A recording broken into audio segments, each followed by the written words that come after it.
What? I just think you should do it. May not get the chance again. Yeah.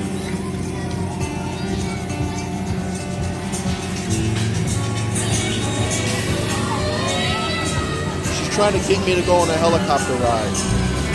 She's going. No. Yes.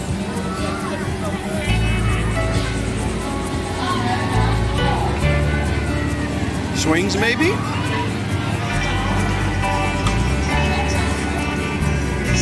How about that? Wait. No. Oh, nobody's on it. Yeah, people are on it.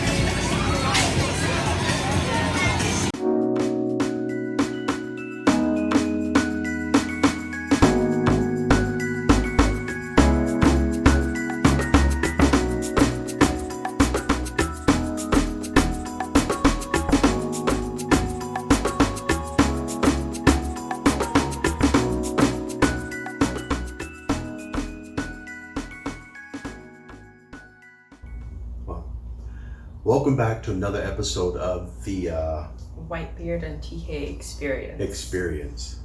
Experience. You got to do it more times than that. Experience. That's much better. So, as you can see, we're doing things a little bit different this week, and because we promised, the trip to Tennessee is coming up. But before we got to the trip to Tennessee, I wanted to do what is those Marvel things when you've got Wolverine and then we go backwards Origins. and you do the move. That's right. We're going to give you an origin story. So there'll be some hiking and things that we've been doing over the past 4 years. We've been hiking, but been doing stuff in the outdoors for the past 5 years. So first, we welcome all of you to our channel, an official welcome to our channel. Say an official welcome to our channel. Welcome, one and all. Yes, an official officially to our channel. To our channel for maybe the third time. We'll see if I can find all that stuff. You'll see it right over here or over there, whatever it is that follows after this. So as you can see, we've been doing this for a while. So, part of any origin story is a good story because you always want to know how people begin. So while we've been doing this for 5 years on YouTube, you guys are just seeing us in episode 8. I think this will be 8, 9, whatever it is. So you're just seeing us, but we've been doing a lot of things on Instagram for the past couple of years. Let's see if this goes on forward or backwards. Whitebeard and the Kid Adventures is actually when we started out being. And then along came the podcast, Getting to Like You. Hope that you would like me too. Welcome, ladies and gentlemen. I'm T. Anthony, aka Blackbeard. And I'm Elizabeth, aka The Kid. Welcome to Whitebeard and the Kid Adventures. And then we changed it again, and since she got a little older, said, let's change that from Kid to TK. Ergo, the Whitebeard and TK Experience. Exactly. So, heads up, I'll probably remind you about this at the end of this whole thing, but I wanted to start this out with us just hosting this for a little bit. You know, outside of our hiking gear, we've been in the house all day long. I threw this on special just for you. Just for you, because I was wearing this funky shirt that had no sleeves. And we've been cleaning up and preparing for something that's coming up. We'll talk to you about that a little bit later at the end of this episode. But we wanted to introduce you to our channel, welcome you to our channel, and tell you what's going to be happening. There have been a lot of things that we've done over the past 5 years, and so that's what this is all about, leading up to the Tennessee road trip and backpacking trip. So that was all the stuff that led up to this. You just went through a lot of our winter hiking session series, and then the summer began. So there are a lot of things that took place after Tennessee, and we learned some good things, some bad things that we're going to show you a little bit later. But for now, stay tuned. Cheryl and I met in church. She was an alto, I was a soprano. And for a number of years, we stood almost next to each other on the same line in the risers. We spent most of our Sundays in front of the children's church waiting to get our kids in. The two youngest, she had two, I had two. And that's where the friendship began, just talking, getting to know one another. It wasn't long before I knew that this was the one that I wanted to marry. And oddly, she impressed my sister with a class that they were in.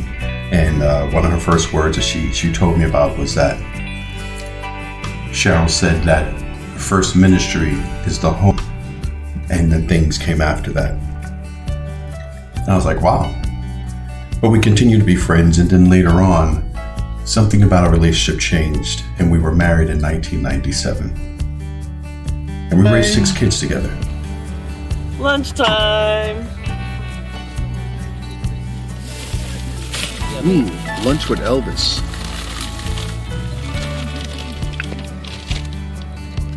What do we have for lunch? I think it's done. Bubbling, bubbling, bubbling. Okay, turn it on.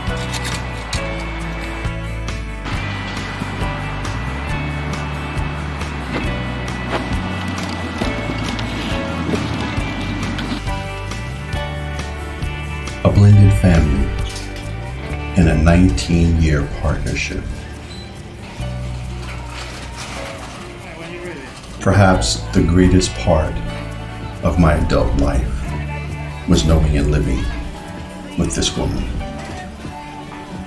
The day I knew I was going to marry her and I wanted to marry her, we were in church and the pastor was talking about King David, who met a woman named Abigail, who had a knucklehead for a husband, but he realized something in Abigail and decided to marry her. You need to read that story for yourself. I immediately went home, called her up, and proposed.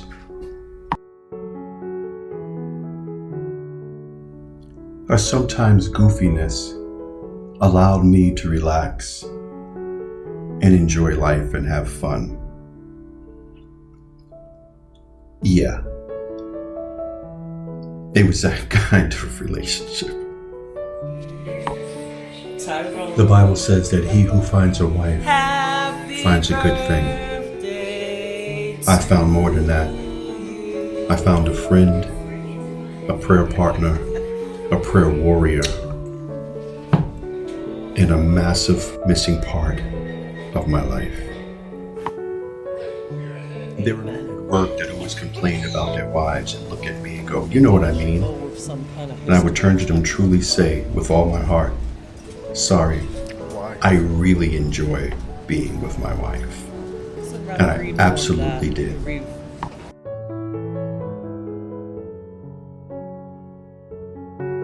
That's with us is greater than the one that is with him. With him is only an arm of flesh, but with us is the Lord our God to help us and to fight our battles. So, Hannah, even when it seems that you're going through different things in your life from now until adulthood, it may seem like those things are overwhelming. It may seem like those things are too much for you. It may seem like those things are really big mountains that you can't get through. But you have to remember that whatever it seems like is standing in your way, whatever it seems to you that's like a trial that you can't overcome, those are just the things that are in the world. And you have to remember that your God is so much stronger than that. Those things may seem big and impossible for you to get through, but you have to remember, the things that lie with them that make them seem so big to me is not bigger than the one who's with me, my God.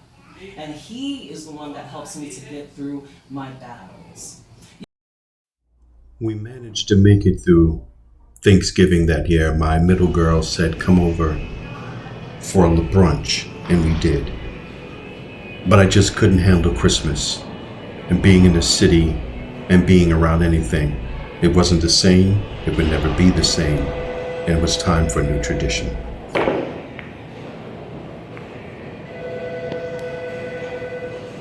No! It was at that moment he knew he messed up. Stop the tradition. Christmas away from the city. A place where everything reminded me of her and reminded me of my loss. Most of our children were adults and had their own families, so that worked out well. They could begin doing whatever they wanted to do with their families. Our first Christmas was in DC, and we took a first-class train ride down there. It wasn't as weird as I thought it would be.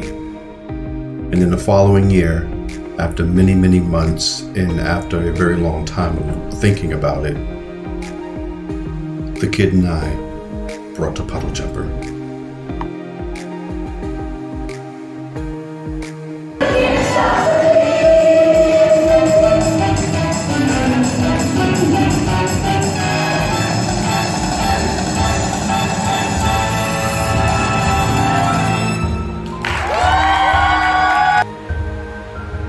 I hated my job before Cheryl died.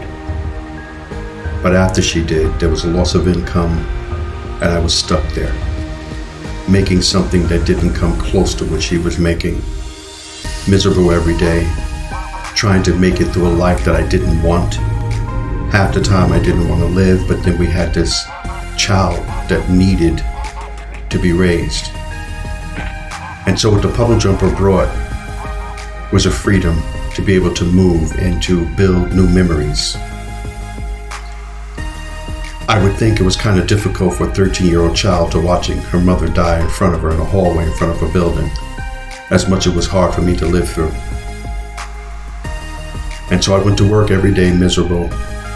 I drank more than I needed to, and I thought it was time to do something different, build memories that would not replace a mother, my wife, but something new, so that the only thing that wouldn't be left would be what we had gone through.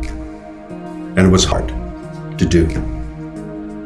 But again, the puddle jumper brought us that freedom to move, so every day at work, I dreamed and waited for the weekend to come just so we can get out and get in the car and just drive.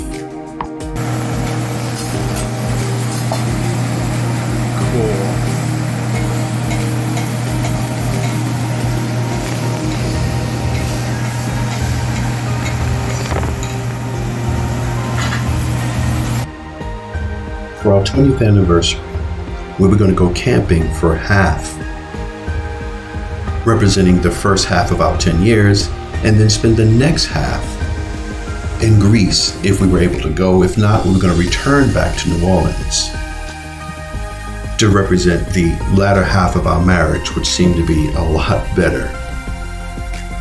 So when 2017 rolled around, I decided to buy camping equipment anyway. I had gone camping twice before Cheryl, but this is the first time we were going to experience this thing together as a family. So I brought all the camping equipment anyway. And we went anyway. And started a new chapter in our lives. Me, a single parent of a teenage kid. I was a single parent for a few years of 2 children, before Cheryl and I got married.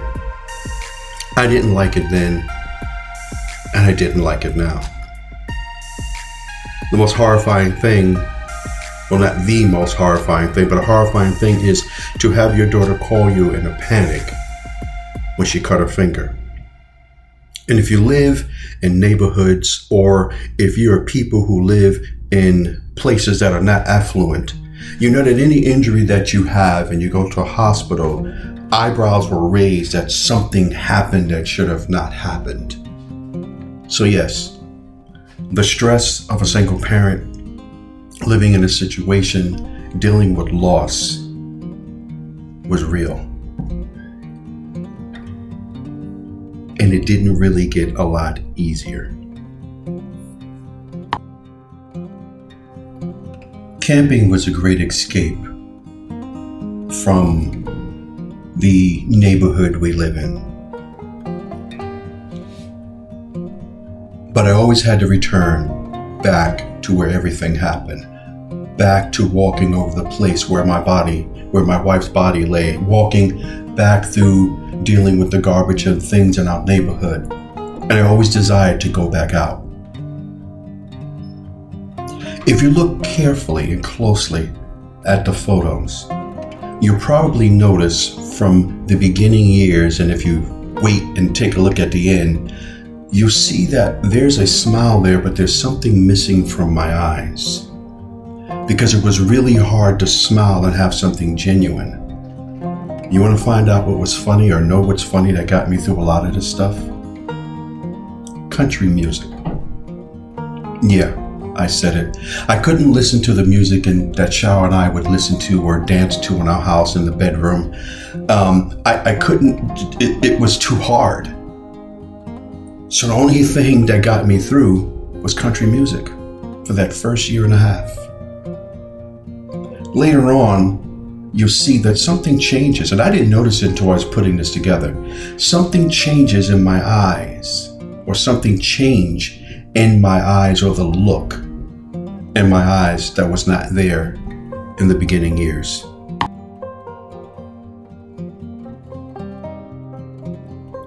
My boss once told me that she waits to the end of the year to take a vacation to go to someplace warm. So I thought, that's a good idea. So that year I waited and saved up some of my vacation time.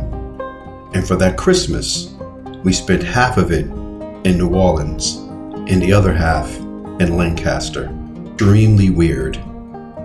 But when we woke up in Lancaster, in that hotel, or it was an inn actually, and went downstairs to see all these families in their pajamas having breakfast and sitting down, I was like, wow, this is like something you see in a movie, and it wasn't weird. And it was a great way to spend Christmas, and a great way to even think about having a Christmas tradition.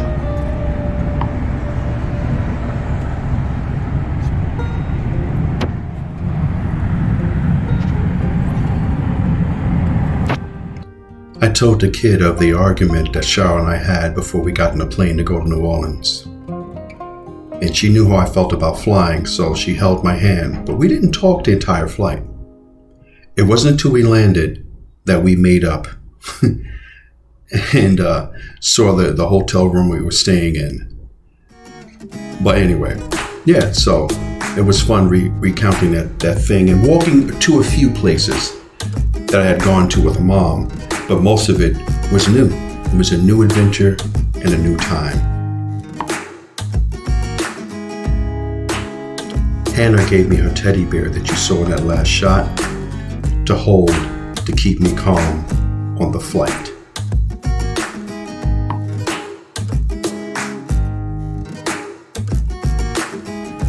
It tastes weird, she said, tasting the gator.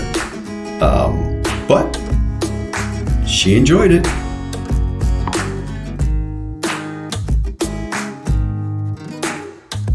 For the record, I'm not afraid of flying. I just hate flying. I guess it's that part of me of the control part. But what I like about flying is the convenience of getting someplace a lot quicker so you can spend some time enjoying where it is that you are. In New Orleans is a great place to go and to enjoy. The music, the culture, the food, everything.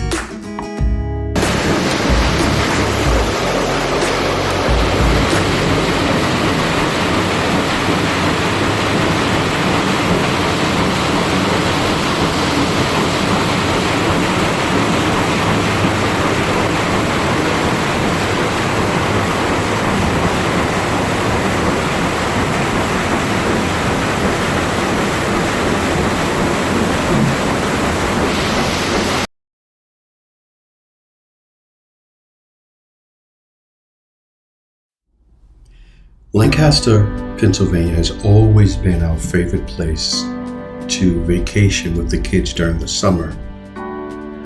It's quiet. I love the Amish. I love that whole quietness of that area and the farms that you're surrounded by. So it was a perfect place for us to go and spend that Christmas.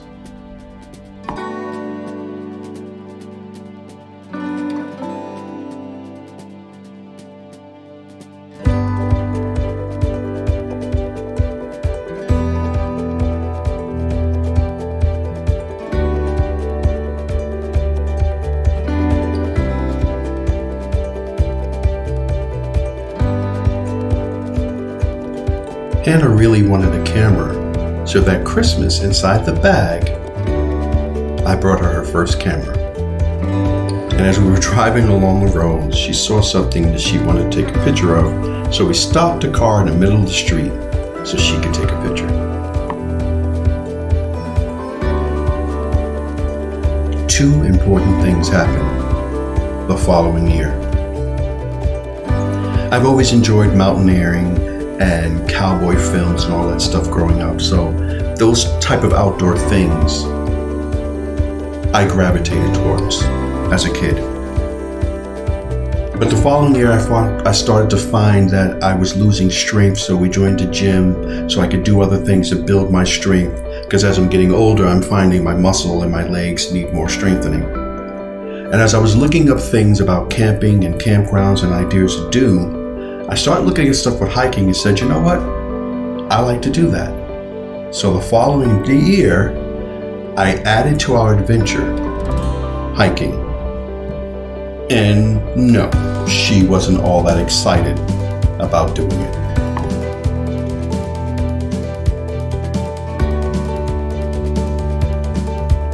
Our first time at this trail, we had to turn back because we were ill prepared. We had 2 half water bottles filled and the trail was 4 miles, and I really did not calculate. I didn't know how long it would take to hike that. And we started in the middle of the day and the light was going down, and so we had to leave. So the next time we went, we were a little bit more prepared and we completed this trail.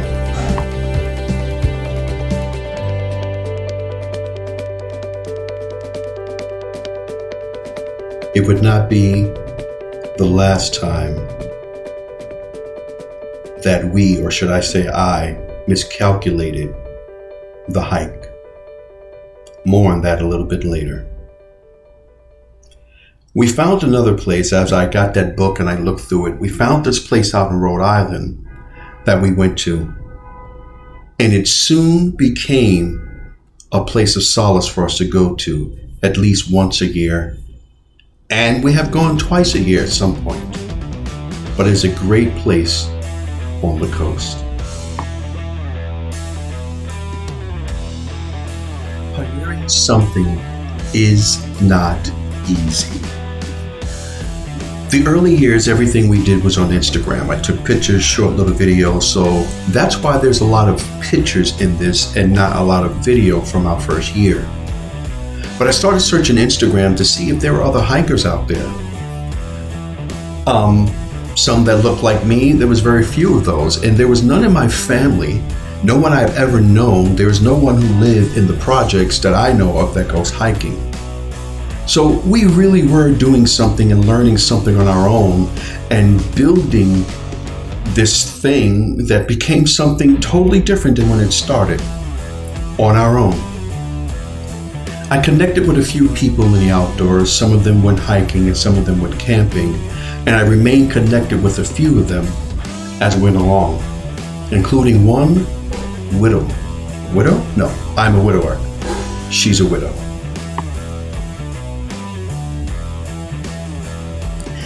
We connected because we had both experienced losing our spouse.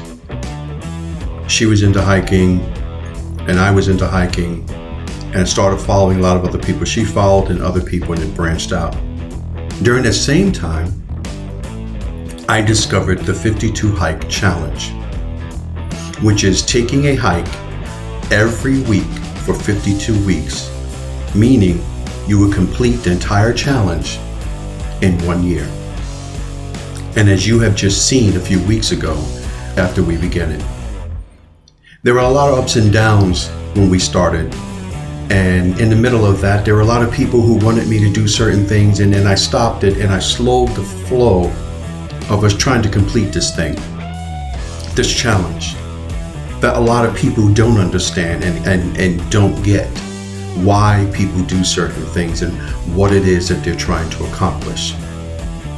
In the middle of it, at one point, I was ready to give up, but I chose not to.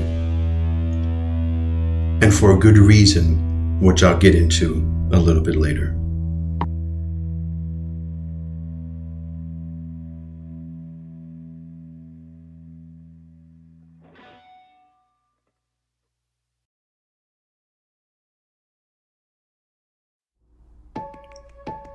I thought it was just me, but I slowly began to start seeing a pattern. When we were out in the puddle jumper, on the road, and driving, we were happiest. Everything was calm. We enjoyed it. I know for me personally, I enjoyed life, and Hannah said the same thing, that she really liked traveling. And it really didn't matter. It was getting in the car and going. And I told her a little bit later on that as we were driving, a lot of times I felt closer to Mommy on the road and in the car, because it always reminded me of when we were going on vacation, where we really enjoyed it, because we were leaving this ghetto area. We were leaving where we were, the projects, and we were driving and going out to the places we'd like to go to, which was quiet and had trees. And all the conversations that we would have driving in the car, and we leave the kids, and we just take a drive by ourselves. So I felt so much closer to Cheryl on the road. The Benedict Arnold Trail at Arden Point in Garrison, New York nearly killed us. This is our first year of the 52 Hike Challenge, and the first time we ever hiked in the summer. And we suffered from severe heat exhaustion. Although we're smiling at that last picture, after we ate, or should I say, let's go backwards. We went halfway through. We didn't complete it that first day. We went halfway through, checked the water bottles, and Hannah was nearly done. And I said, we didn't have enough to make it the next 2.5 miles, because it's like a 4.5 mile trail. So let's go back. It was already starting a later day. It was like 1 p.m. when we started. So we turned back, and I only had a little bit of water, but it wouldn't have made sense for me to give her my water, and then we both have no water. So we conserved the water and walked out. As we started getting out, my legs gave out from under me and I got extremely dizzy. We got back to the car. We have a 2-gallon jug in the back of that car. We drank nearly the whole entire thing on the way home. Though we're smiling, we ate the food. It was refreshing to sit inside the air conditioning, but we still felt a little sick and weak. We got home and I threw up. I haven't vomited since I was maybe 13 or 14 years old. We slept for an entire day and a half. The next day we were up. We slept for hours. We literally slept for an entire day and a half. And got up the next day and was still tired. We had to recover from that. It took us about 2.5 days to recover from that hike. Mount Arab was insane. Hannah could barely breathe going up and had to use an asthma pump a lot before we got to the top. As we got to the top, fog rolled around because we came up in the fall, and so you couldn't really see anything, and it had a long, strong wind. And when I tell you that this mountain was straight up and down, it was straight up and down, which also caused one of our first major injuries. My knees were torn up, but Hannah tripped over coming downhill down the mountain, should I say, because it's not a hill, over a tree stump, no, over a rock, narrowly missed a tree stump and hit her ribs on the ground. And she was sore and hurting for a very long time.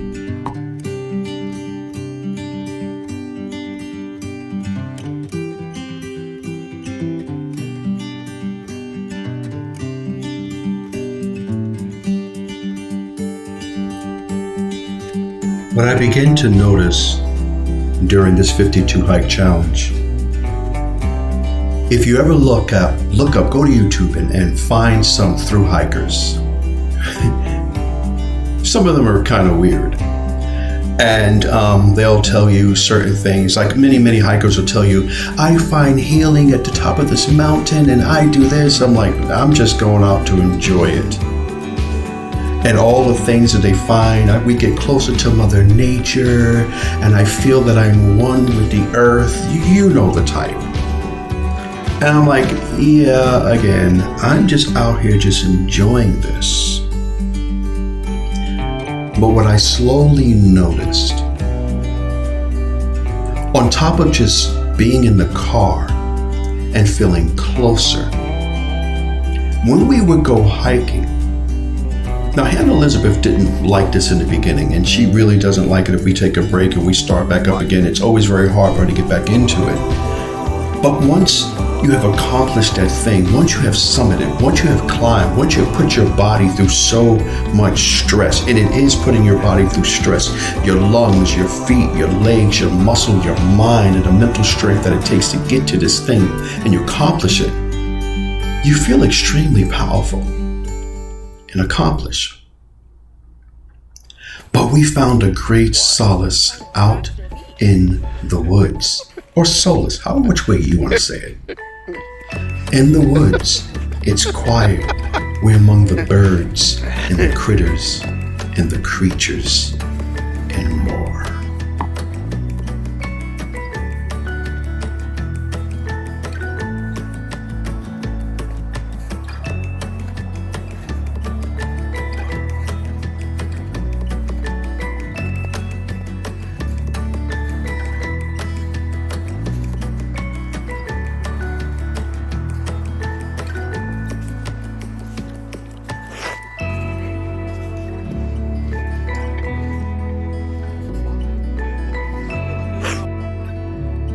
We all deal with loss differently, and somehow hiking became a thing that helped us to cope with what we were dealing with.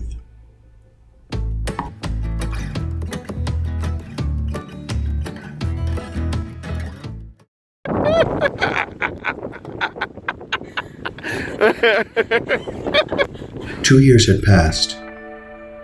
Another Christmas, another Thanksgiving.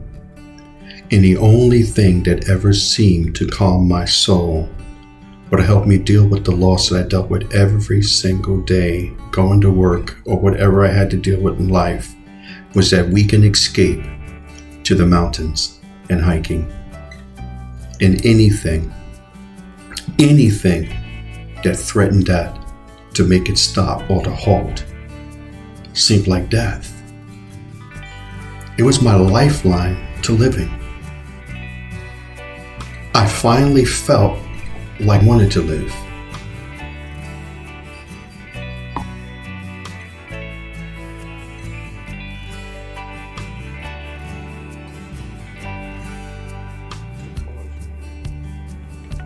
Happy birthday to you. Oh, can't see your face. Happy birthday to you. Happy birthday, Hannah. Happy birthday to you. Happy birthday to you. Happy birthday to you. Happy birthday, dear Hannah. Happy birthday to you, me. Okay, that'll work.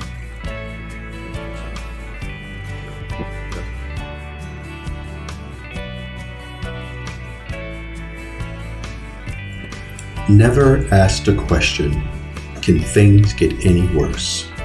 Because it most certainly can. Losing my job couldn't come at a worse time.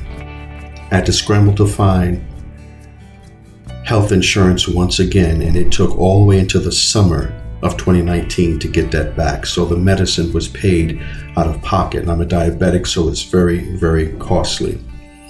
Hannah was struggling in school after we switched schools again and then went into homeschooling. And things just seemed to get worse instead of better.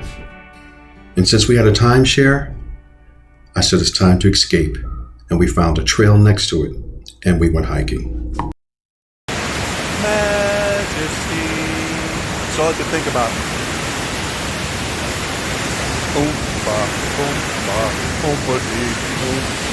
Please, all that waterfalls are ridiculous. Hold on.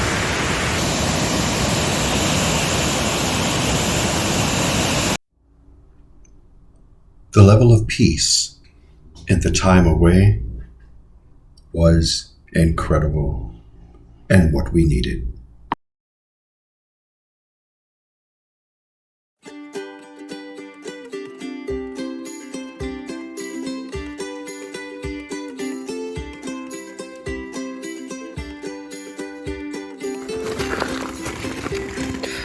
Well, we're going up the hill to our campsite.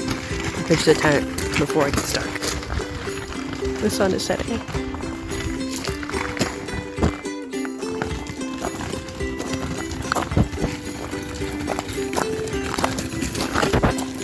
Jack and Jill went down the hill to fetch a pail of water. Hopefully I won't fall down and break my crown and spill all my washing water. Primitive camping. We've gone camping, but we've never done anything like this. And it's our first time coming close to anything that could resemble backcountry. A hole in the floor to poop and pee, about 300 different species of bugs and insects, which of course the kid didn't like. The first time we ever pitched a tent on gravel and did it in the dark with headlamps. It was a comedy of errors. Plus it was over 90-something degrees and we smelt like yaks in that tent by the time we were done. Woo!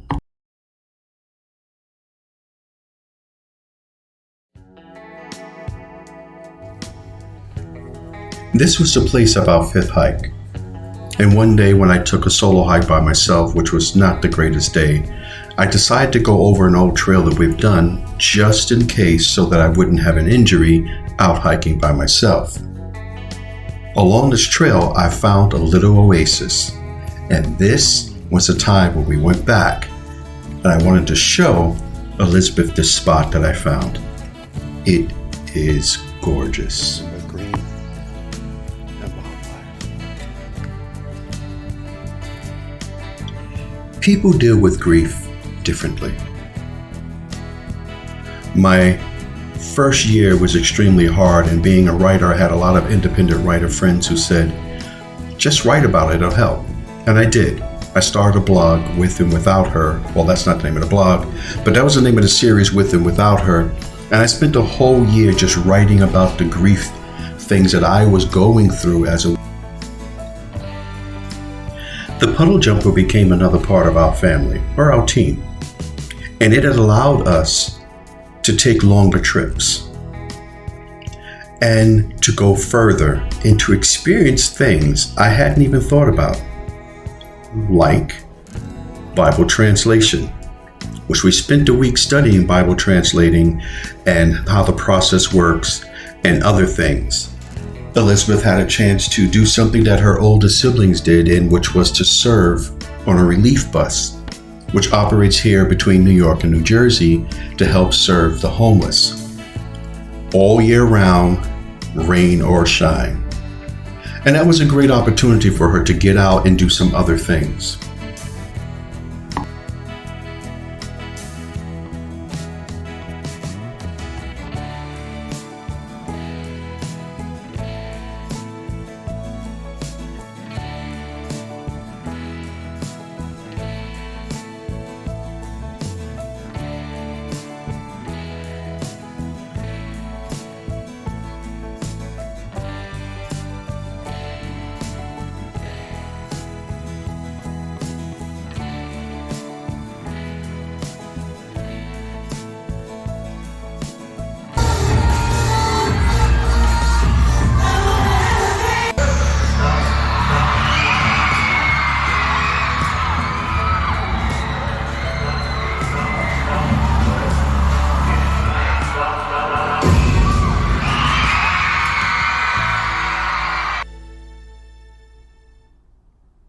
Remember that old credit card slogan? Membership has its privileges. Well, as we continued in the outdoors, we began to learn more and take the things that we did a lot more seriously. One thing was partnering with people here in Westchester, as well as becoming members here at Mohawk. And one of the privileges, as yearly, they would have this barbecue, and we went for the first time and we enjoyed it. The food was phenomenal. The conversation and hearing some bluegrass music being played and seeing all different type of people coming out, it was really a joy to see. And I really began to sink my teeth into this world that we had now become part of.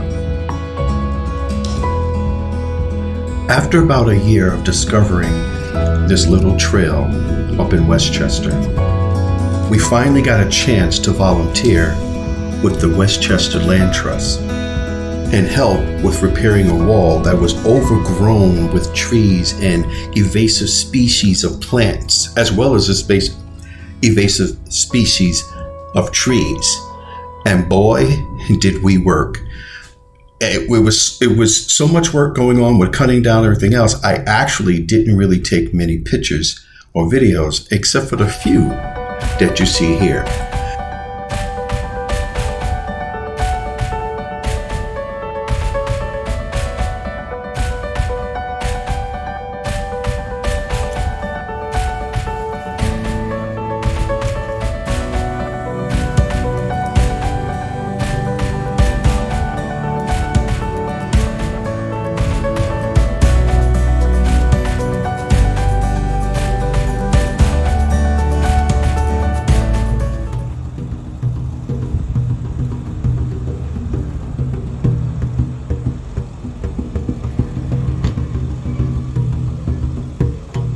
Too many generations away from the jungle.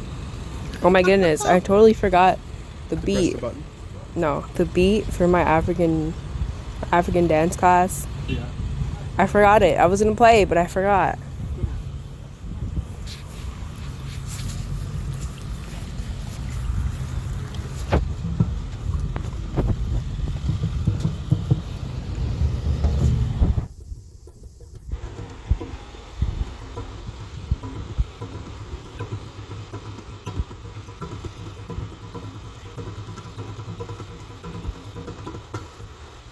Wait. Would you believe that I worked in construction and I have a fear of heights? This is not an irrational fear. I guess it's more of the fear of falling to my death. Extreme heights do make me extremely nervous and weak and dizzy, especially if it's just open air. So to go back to Mount Arab and to conquer this fear was a big, big step for me. And for Hannah Elizabeth, because she hates this mountain. And after this day, we have never gone back to Mount Arab. I've conquered it. We're done.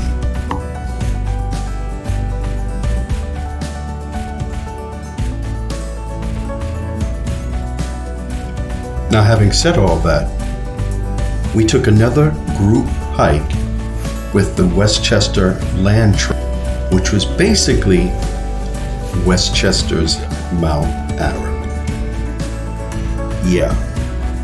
And coming down that steep hill, I was wrecked for about another day.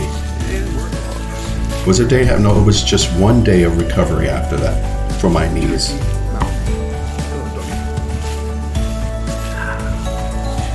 3 years after Cheryl's death, I begin to see a pattern emerging with us. No matter where we go or what we do, when we're out in the wild, we feel a lot better. Don't be fooled that just because I'm the one narrating, that we don't feel the same way.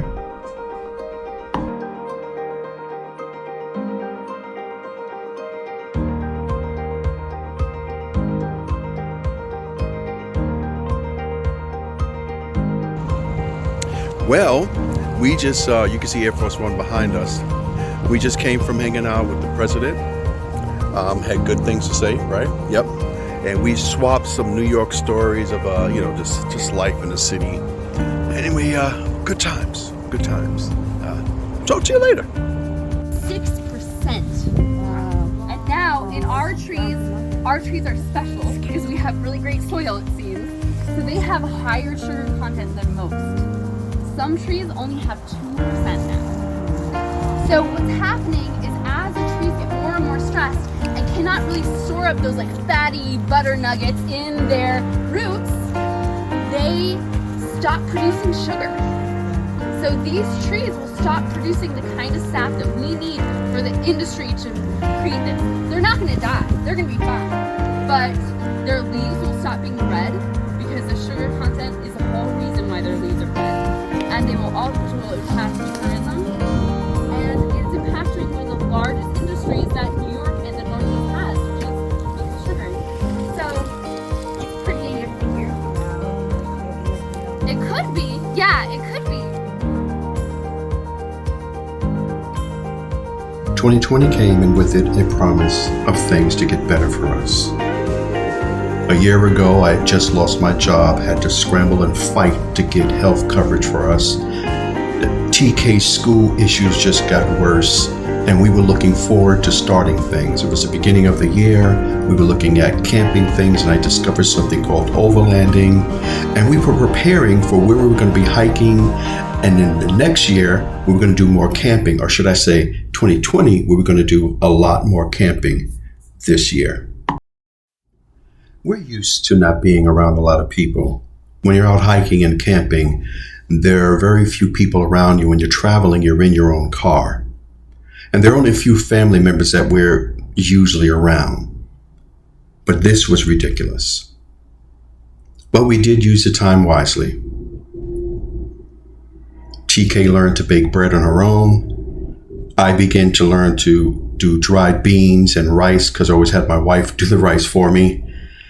And a few other skills that we, daily skills that people don't think of when you're used to going out having other people to do it. Now, I've always cut my own hair, but I was teaching her how to do it. But it got even more ridiculous when we were told we couldn't go outside. Well,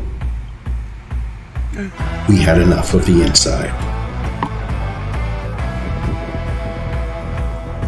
The great thing about homeschooling is you can take it wherever you go. If you need Wi-Fi, you find Wi-Fi. For us, she had workbooks that she worked with, but that's not the point. So we took the school, we got in a car, and we went outdoors, back around the swamp loop trail that we hiked. And we sat there, she did her work, I prepared lunch, and we looked out at the lake and got some work done. And yes, as you can see and hear, this is not scripted. We talk a lot when we drive, and many of the conversations that we have are current events, something we've seen in the news, something she's found on TikTok. And over the years, we've discussed once in a blue moon how every time we go somewhere, the inside joke is we're the only raisin in the oatmeal. Whether it's a restaurant or someplace we're hiking, we're generally the only two black people that we know. Now, this doesn't bother either one of us. In fact, I'm fine with it. But we never really notice or know that we're the only ones out there until we've run past someone who looks like us. I'm like, oh wow.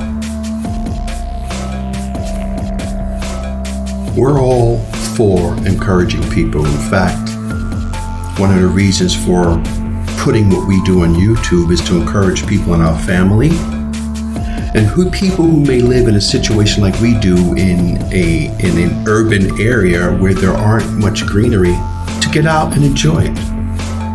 But what grieves my soul, our soul, we have had heated discussions about this, not a debate between the two of us, but about all the things that have been going on, and it annoys us both.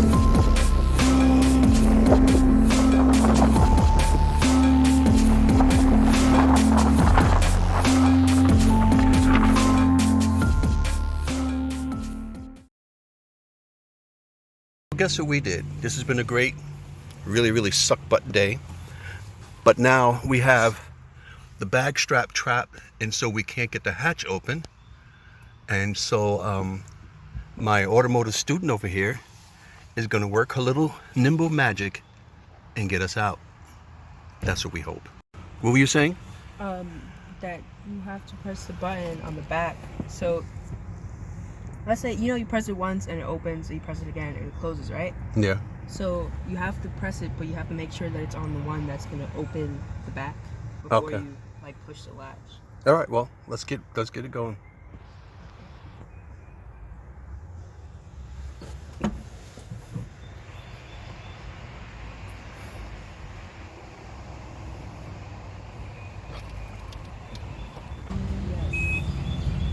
Yes, I pushed it. Woohoo! We can just mute this part because the beeps show that it's open electronically.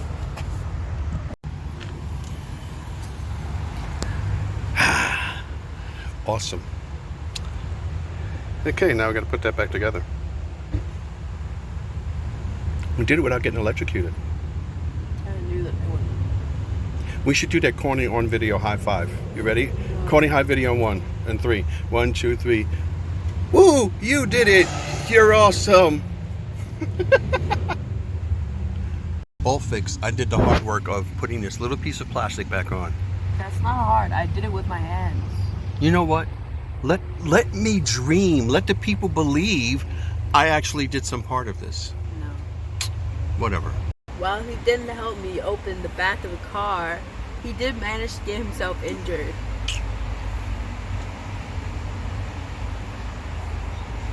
Because he doesn't know how to like tear bread apart without a knife, apparently.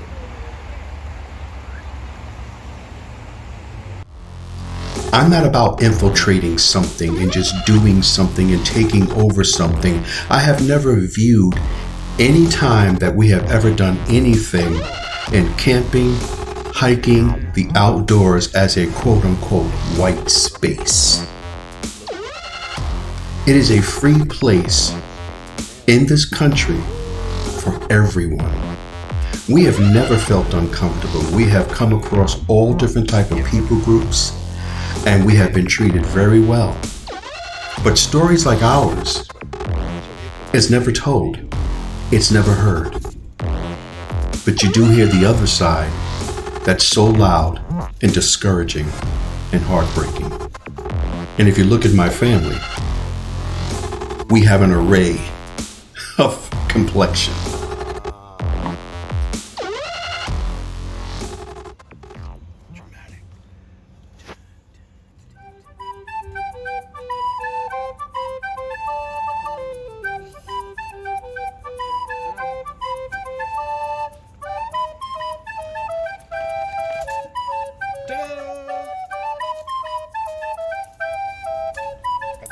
At the beginning of 2020, while preparing for camping and trying to order some food that we would take with us, I discovered overlanding, this thing called overlanding, and a family that we really enjoyed called the Epic Family Road Trip.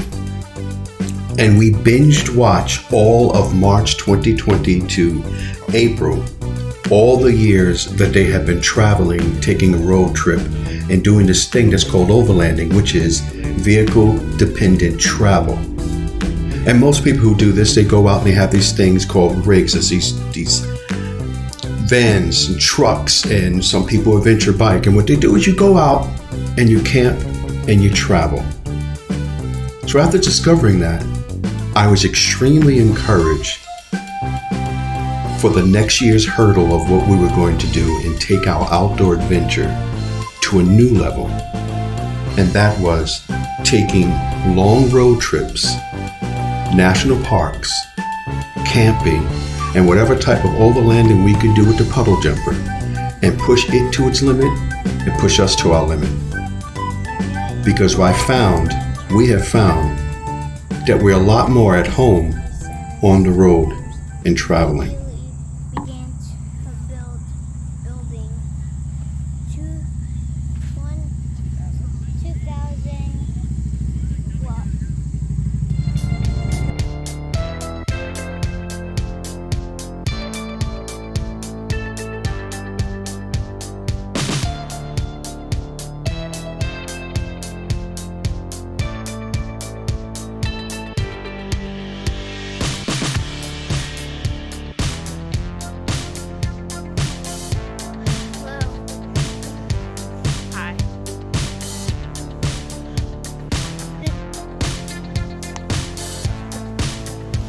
This past summer, June 14th, marked the 5th year without my Abby, my wife, my partner,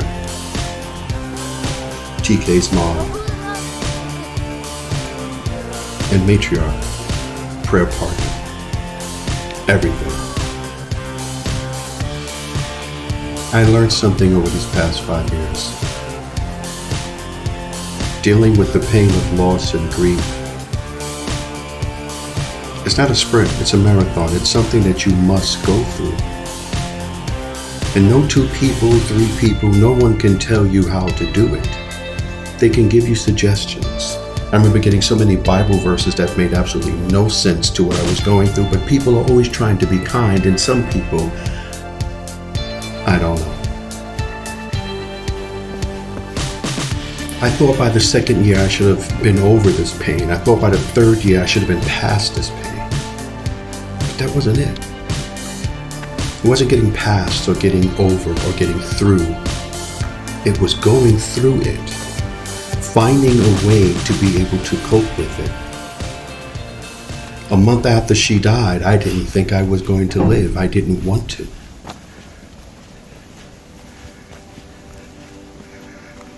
But I pushed through because Hannah Elizabeth needed a parent. And it wouldn't have been fair for her to lose both parents before she was 14. And it wouldn't have made sense for me to sit down and drink myself to death on the floor. She's struggling to get through school and go through life and dealing with her loss and coming home and finding her father just sitting down drunk and not able to do anything. So we discovered the outdoors. Choked on it. We discovered hiking and we went to the outdoors. And so now I'm like those kooky hikers. Because what started out as a way to escape this block turned into a love for the outdoors, the appreciation that it brings, and a love for adventure.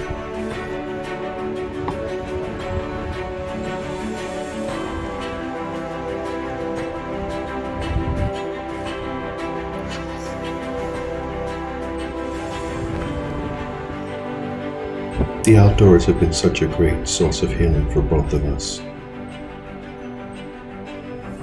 And like I said, it became something that we enjoy doing and hoping that more people will join us out here.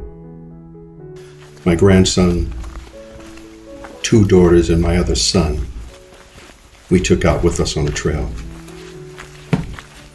This year, we're going to go backpacking for the first time. You'll see how that went next week.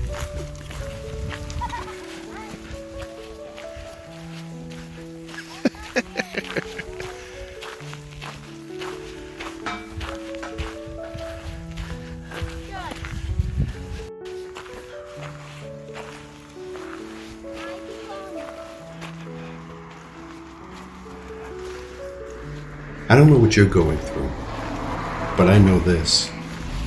Hang in there. You'll make it. You will. I'm still standing and we're still standing 5 years later. And come back next week. Well, you'll see what happened when we went to Tennessee and the many other adventures that we have yet to show you here at this channel. See you soon.